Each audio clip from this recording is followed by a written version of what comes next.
Most anime fans fail to notice this detail about Kafka in Kaiju. A.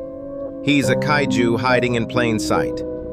Living Law 3 from Robert Greene's 48 Laws of Power: conceal your intentions. Follow if you've ever fought your darker self. Imagine keeping a nuke in your chest and still choosing HR-approved behavior. Subscribe, we're surviving our monsters together.